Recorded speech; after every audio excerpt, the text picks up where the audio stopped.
ꯃꯁꯤ 35 सुबा मनपुरी लोन की नमित असी यामना ऐतिहासिक ओइबा नमित अमनी इंग 1989 की अगस्त की तांग कुंदा मनपुरी लोन असी भारत सरकार ना 9 सुबा शेड्यूल दा चनखिबा नमित अदुनी नमित असी कोइना सही खुदिंग की पालन तौदुना लाई मसीसु आमसु लखीपुर डिस्ट्रिक्ट कमिटी ना पालन तौरी भारत सरकार दा मनपुर ना तन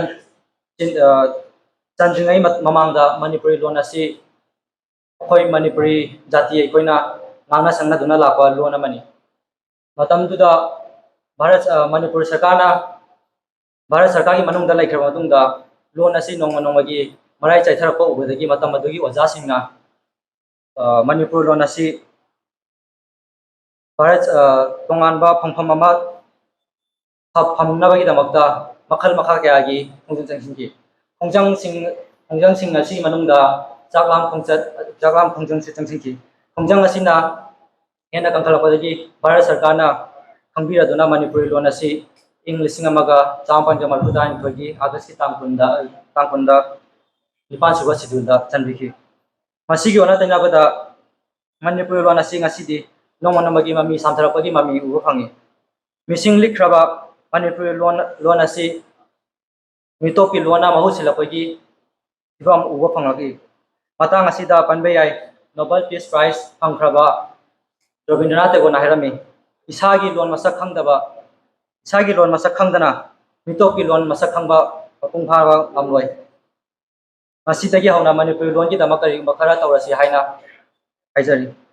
असीगी मतुंगदा दाइसता फंबिरिबा ओजासिंग इयामबसिंगनसु मनपुरी लोन करमना तनगनी हाइबगी मतंगदा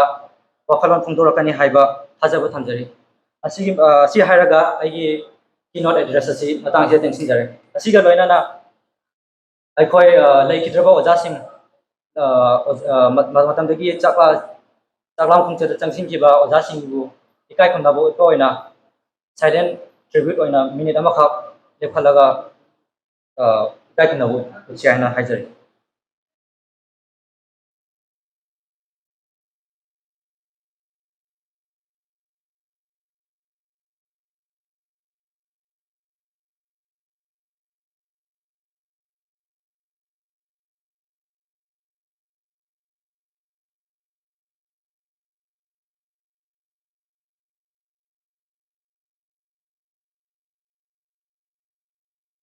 यार